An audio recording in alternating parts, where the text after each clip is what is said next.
What's up, everybody? My name is Tim, and I want to share something really cool with you today. Let me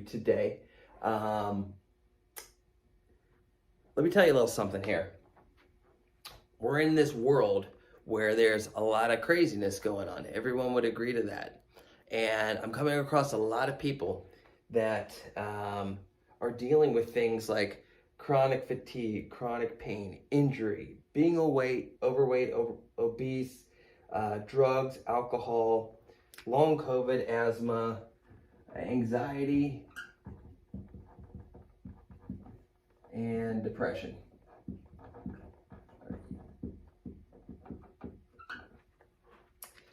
Why? Why is that, right? Of these things, chronic fatigue, chronic pain, overweight, alcohol, drug abuse, cancer, anxiety, depression, those things in red, those were actually things that I was dealing with. But for those of you that know me, I'm a long time health, wellness, and fitness expert. So how is it that I are running into these things? Is it like genetic? Is it, cause of the environment? Is it because I'm completely out of control? Well, that's exactly what I was trying to figure out. And I developed a system called BioResilience. And these aren't unique ideas, but they are concepts that I aggregated from some of the best healers in the world that allowed me to move from this, dealing with these things, to a point of homeostasis. And what homeostasis means is balance and being comfortable and being calm and being in a place where your body can actually grow and repair.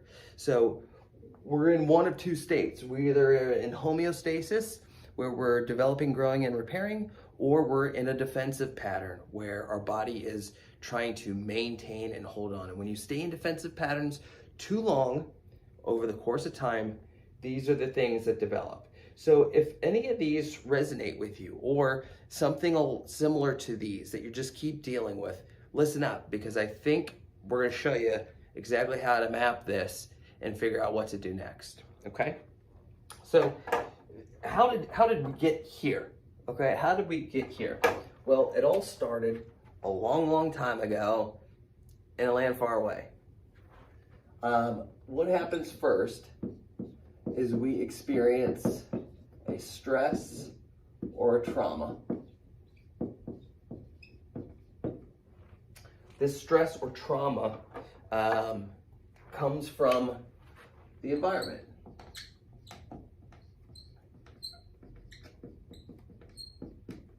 So from the environment, a force acts on us, which causes us physical stress, emotional stress, physical trauma, emotional trauma. We all know what this is like. And if we don't know exactly what the stress is that is acted on us by the environment, we at least know how it feels, right? So we've all been in this position before, and I'm here to tell you, stress and trauma from the environment does not stop. It's unrelenting, okay? But that's okay. That's just life. If you're unable to absorb the stress and trauma and return to homeostasis, a place of balance, you move to step 2. In step 2 is called implosion or contraction. R-A-C-T-I-O-N. What does this mean? So we experience from the outside world, we experience a stress or trauma, and then what happens is the body actually goes into an implosion or contraction state. Okay, this is not a bad thing. This is by design. The body, let's call exercise a stress. So we exercise, and the body contracts and implodes on itself in order to produce a performance result. Okay, this is why when we exercise and we do weight training, the muscles contract in, and that's how you grow and expand. So we get a stress, physical or emotional. The body then implodes and contracts on itself. This is work that's being done. If we're unable to deal with our stress and trauma at this and return to homeostasis, then the body implodes and contracts as a defense mechanism. And if you are strong enough, then you return to homeostasis after the activity. They make reference to this in the animal kingdom. If a gazelle is being pursued by a lion, it will implode and contract on itself in order to escape the lion. And then when it makes its way back to the herd safely, it within seconds returns to homeostasis. Okay, but in our world and with our human brains, we deal with the stress, we implode and contract, and if we are able to return back to homeostasis because the way that we operate, and we continue to hold on to it, we move to the next step, which is, let me check my notes. Okay, that's right. Adaptation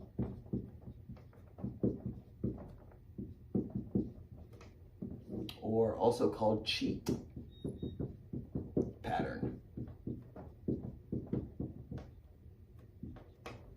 We get the stress or trauma from the outside world, physical or emotional. The body moves into implosion and contraction states.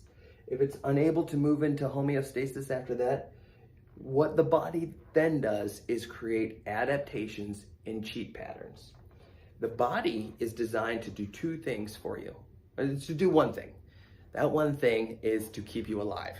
That's what the body is there to do. And there's only two things necessary to keep you alive. You need to breathe. I think we'll all agree, right? If you're not breathing, you're dead. And number two is if you're not moving, you're going to die. Okay? So the body needs to find ways to keep you breathing and keep you moving. What happens through this is adaptations are created in order to keep you moving and keep you breathing. But what happens is these adaptations happen in an improper way because of the implosion and contraction. You're in a constant state of contraction and adaptations made. Here's a good example. There are multiple ways to breathe. There are people that breathe through their chest, upper chest breathing. Upper chest breathing is by design in order for quick oxygen intake, quick performance, escape, and a defense mechanism. If you're breathing like that, you're not in homeostasis, okay?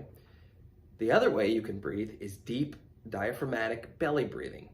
When you're in deep diaphragmatic belly breathing, you are in a state of homeostasis and you can grow and repair. The body can't be in two places at the same time. So if you're a chest breather, that means you are prepared to respond to stress immediately. If you're a belly breather, you can grow and repair. So the body, if you're a chest breather, has created an adaptation and cheat pattern for you to be a chest breather to keep you completely alert and available to assess and deal with danger, okay? But we don't want to be here all the time. We need to grow and repair, okay? If we go through and our body creates adaptation, there's another way too, through movement, believe it or not. The main muscles responsible for movement are your glutes and your psoas muscle, okay? And when the body is constantly imploding and compacting, okay, and you're unable to move back to homeostasis in a reasonable amount of time, your body will then create adaptations for movement for you. So it will, through contraction and implosion, recruit other muscles to do your hip flexion for you. So there's been times, and we've studied this, that the body is using your quads and your hamstrings in order to do hip flexion instead of your glutes and psoas. And when those muscles are doing it, if you're doing it for a long enough time, here's what happens next. You move on to adhesions or lockdown patterns, okay? So just in our last example, if you were under stress, your body goes through implosions, not able to move back to homeostasis, you will create adaptations and cheat patterns in order to breathe and move. These cheat patterns mean you're using the improper muscles to do those two things, breathe and move. Over time, your body will then create adhesions, which are tissue buildup, to lock you into that pattern, okay, in order for you to continue to breathe and move. And it's subtle, it happens over time, and most of the time you don't even know this is happening. In our example of movement, what it will do is, let's say your cheat pattern is you're using your quads and hamstrings in order to do your hip flexion for you. Well, the body will create adhesions in the hip area or in the abs to lock those down in order for you to do hip flexion using the wrong muscle groups. This is not where you want to be, okay? And this is an ingrain of your cheat patterns that you created, okay? But it doesn't stop there. After your body has created these tissue buildup in the muscle areas in order to do your breathing and moving, you will then move over here, and that is the land of pain and discomfort. When you get to this area, this is your body saying, listen, you weren't paying attention when I was putting these adhesions in place. You weren't paying attention. You didn't have the right sensitivity to your the language of the body to know that I was creating adaptations. So now I'm going to scream from the mountain and let you know that something is hurting, okay? In the world, this is the world that modern medicine deals with. Modern medicine has solutions for pain and discomfort. In this world, we also take medicine. We take antidepressants, right? Anti-anxiety medicine. We self-medicate with drugs, alcohol. Sometimes we do that with food. Sometimes we try to distract ourselves with our cell phones or anything else that will completely disconnect you from everything that's going on. This is where we get disconnected. The other thing is like ongoing medicine. You're taking the same medicine for years, okay? You know, we need modern medicine. We need modern medicine to deal with these situations, but you shouldn't rely on medicine ongoing for the rest of your life. There's a way, there's another way. Just like drugs or alcohol, if you take it for a long period of time, consistently, your body will have adverse reactions to those chemicals you're putting in your body. The medicine's the exact same, okay? So you will have adverse effects of taking chemicals long term. It's just is what it is. But from here, if we aren't able to map it all the way back and return to homeostasis from here, that, my friends, is how you get to these chronic issues. Okay, that is exactly what happened to me over the course of time. I don't know exactly what the environmental stress or trauma or emotional stress or physical stress that I went through that put me on this path, but this is exactly what happened to me, and it was over the course of years. It was over the course of years. But I got to a point where I was, I was in my 30s. I'm like, I'm too young to be, sleeping all the time. I'm too young to have chronic pain. How come I got cancer and I have no relative family history of cancer? What is going on? Well, it was long-term stress, trauma, implosion, these cheat patterns that drove us to here. Okay? But there are solutions, okay, beyond medicine and surgeries. And think about it. Think about injury, the folks that have a rotator cuff surgery, and months or years later, they have to have another surgery on the same shoulder, or they still have pain and discomfort. Well, it's not because the surgery went wrong. The surgery went perfect, right? But it's, you haven't changed these patterns on how you deal with this stuff, and it comes right back because your adaptation and chi pattern and adhesions led to your shoulder surgery, all right? But there's good news, okay? There's good news. You can actually map this all the way back. And there's a couple things that we do to do this. Let me share with you kind of how BioResilience works, okay? So there's always stress, forces from the environment. There's forces from the environment constantly on us, okay? And what we need to do is places like here and places like here where we build up our resilience, okay? A stressful situation comes in. Sometimes people can deal with a stressful situation and it does absolutely nothing to them, okay? What does that mean?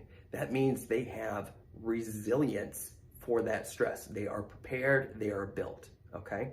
Sometimes we see something on the news and all of a sudden we are fired up the rest of the day and we have to take to social media and let everybody know how we feel about it, and we have to go around and preach and make ourselves, it's because we do not have the resilience to handle that type of stress. And this is okay. This is okay. This is natural. There are things, and I've been working on this for months, there are things that I just do not have the capacity to handle from a stress or trauma standpoint. So if I don't have the resilience for it, I move on to implosion and contraction, okay? Again, this is okay. This is a good stage. In fact, the implosion and contraction stage is where resilience, if you don't have it, is where resilience is built. Okay, this is the manufacturing hub for resilience and capacity, okay? So what happens is your body works. You work on what it is that you're dealing with, your stress, your trauma, exercise, daily exercise, cold plunge, different type of stresses that you take on or deal with and work through and manage, and then you can return to homeostasis. So really, homeostasis is the place where we grow and repair, and where our immune systems are functioning properly, and we're happy, and we're creative, and we're building relationships and spending quality time and doing all the fun things in life happens in homeostasis, okay? So we go from a place of homeostasis to stress. Stress will happen regardless. If we have enough capacity and resilience to handle the stress, then we just bounce right back to homeostasis. If we don't, we move on to implosion and contraction. And then if we're able to work through that stress, we're managing it, we're playing with it, we're finding the benefits of that actual stress in order to build it. You take on a stressful situation and you find out how you operate through it. The stressful situation doesn't get you so emotional and make you create adaptations, but you manage it, you work through it, you deal with it, you grow, and now you build resistance for the next time a similar situation happens to you. You can just go from it being stressed and bounce right back to homeostasis. So you work through this and you can return to homeostasis here. Okay? Some of the things that build resilience, regular exercise, doing the things that you don't want to do and just doing them. Like, honestly, waking up early in the morning if you're not an early morning person, taking a cold shower, it has other benefits. That's something that will build resilience for you. Going on runs, spending time doing things other than the things that provide you like instant comfort. We're in this world of instant comfort. Like when we don't feel comfortable, we run to our cell phones, we run to grab a drink, we go to sleep. You know, we don't deal with it. But by working on these things, we actually build resilience for the next problem that comes. And you can beef yourself all the way up. So things rarely bother you. I mean, there are people out there that don't get bothered at all, okay? And it's because they built enough resilience, okay? So what happens then if you go through this implosion and contraction, you work on it, you develop it, but still it's too much for you to handle and you can't deal with it? Well, you're gonna go into this adaptation and cheat pattern. And that's okay too. This is all a process, guys. But right here and right here, this is what I call the zone of be activated.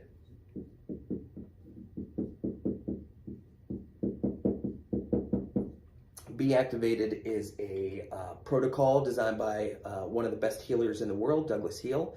And it's a series of activation points throughout the body that allow you to work your way back to homeostasis when you get into these zones of adaptations, cheat patterns, adhesions, pain, discomfort, and so forth.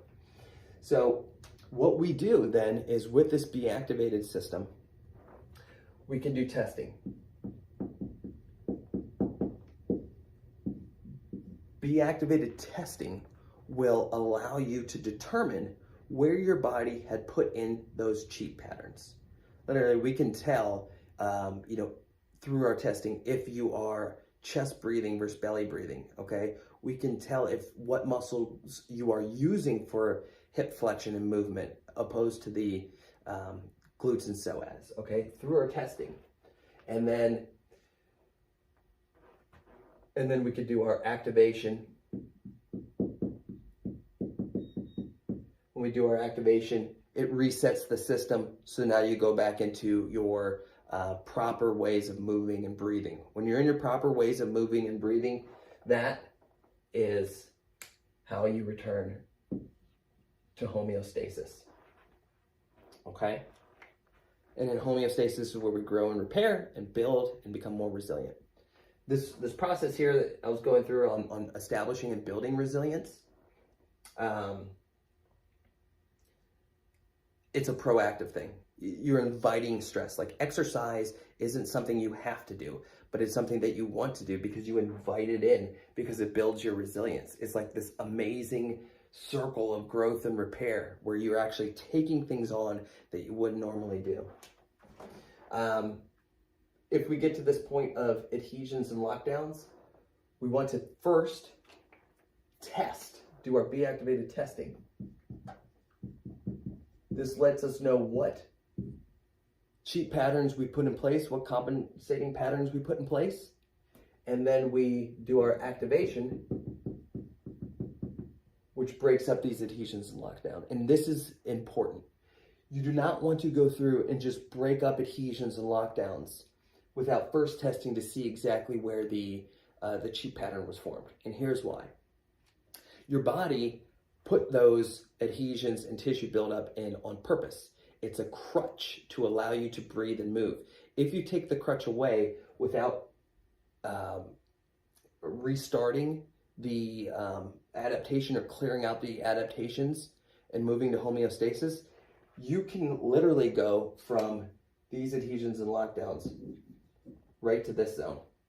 So don't clear out those adhesions without knowing what the cheat pattern was first, and then you work your way back, okay? Last, or these two zones, it's the exact same. There's no difference. You want to do your be activated testing and your activation. And then from there, you can work your way back to homeostasis. When you get into this zone, there's a little bit more work that needs to be done. You're not just going to test, see what's going on, and then activate your way back. It's happened before, but there's a little bit more work that needs done here, and you got to map your way back. So with our testing, I think it's probably good to mention there's a couple things that we ask questions, how are you breathing?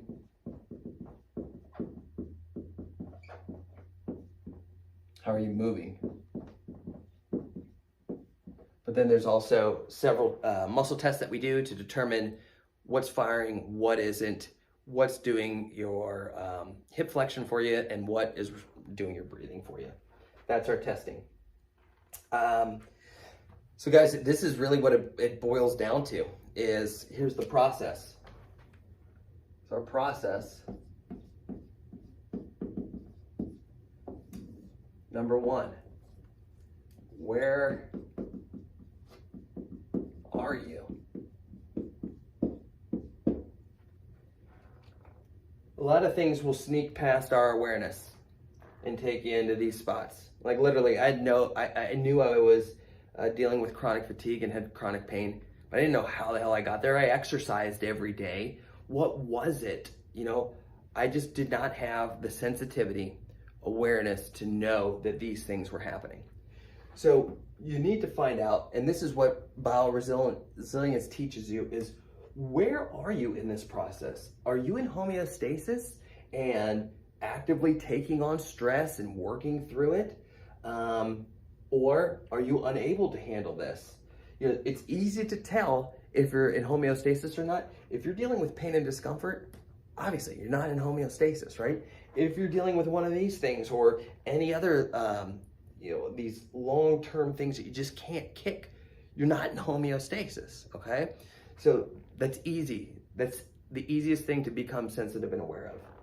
But can you tell if you're in this pattern here or starting to build up in here? A lot of times a conversation in your story of what's going on in your life will indicate where you're at, okay? But you almost have to talk it out, right? So that's kind of what I do, is we have these conversations and we figure out, okay, based on what you're telling me, this is probably where you're at. Let's do our testing and see what your chi pattern is. And then let's do some activation to break up the adhesions and march it back to homeostasis, okay? Where are you? Build up the sensitivity to know that. Number two in our process is we activate. When you know where you're at, you run your testing to identify your chi pattern, you break up the adhesions, unlock the chi, move back to homeostasis. And then number three, you build resilience. Build capacity to handle all this crap, right? You do that in this zone. So, and there are tons of things, and you don't have to go out and run a marathon, right, in order to build capacity. You build capacity based on where you're at, and the more that you can handle, the more capacity you build, the more stress from the environment you can handle. Nothing will bother you. Here's the thing that I see happening a lot too, for folks in this zone or anywhere but here. It's nearly impossible to create a long-term good habit and kick bad habits if you're not in homeostasis. Fortunately, we get folks that are overweight or obese, and they're like, I can't lose weight. I can't stay committed to my workout routine. I can't keep eating the right foods. Why is that? Well, because there's cheat patterns in place and lockdowns in place that don't allow you to be in homeostasis. This is where this zone here, this proactiveness, this is where you can build new habits. This is where you can actually start and commit and stay to exercise routines, okay? This is where you can actually get on a diet and stick to it. You cannot get on a diet and stick to it if you're in this zone, or dealing with this. You have to completely reset, get yourself to homeostasis first, and then you can start building good habits, exercise regularly, that sort of thing. But, too often we don't even have the sensitivity to know if we're in this zone, and we take on responsibilities and then we just can't commit to it. We, this is another good place where if you wanted to start a new job, start a business, go back to school, you'd want to be here. Otherwise, things are going to become so overwhelming that you're going to end up in this zone too. A lot of times we're in this world now where, everyone wants to help each other or help other people or give good advice or be more inclusive, and all these good things. The problem is we have nothing to give to anyone else until we are in a place where we can give. When we are in a homeostatic, fully balanced state, we can give to ourselves, build our resilience, but also we can help other people from that point. If you're trying to help other people and you're in cheat patterns, you're going to screw them up. So you got to take care of yourself first. Make sure that you're unstoppable. You're in a state of homeostasis. You are working on building your resilience. And then you can actually show them what you did, right? Map your way back. How do you map your way back from this stuff? A lot of times we think that we can map our way back by medicating, right? Well, all this does is provide relief. It doesn't put you in homeostasis, so it gives you temporary relief. And then, if you stop this and you didn't find the root cause of whatever it is that you're dealing with, your cheat pattern is your root cause, then you're just gonna go back. So this is awesome, guys. And this, it worked for me. It's worked for hundreds of others that I know work within the Be Activated community and their clients. And I guess the one thing that we're adding to Be Activated is, how do we build resilience? How do we stay in this zone? What are the things that we can do to become more resilient, okay? So listen, hit me up if you have questions. If you're dealing with any of these, if you're in this zone here, if you're not sure what zone you're in, let me know. We'll map it through, and it's all based on your story. Everyone's different and unique. People have different cheat patterns and different root causes, and we can fix it, okay? We fix it by mapping it back, returning you back to baseline. The body does all the work. We just facilitate it. All right, I hope you enjoyed this. Please let me know if you have questions.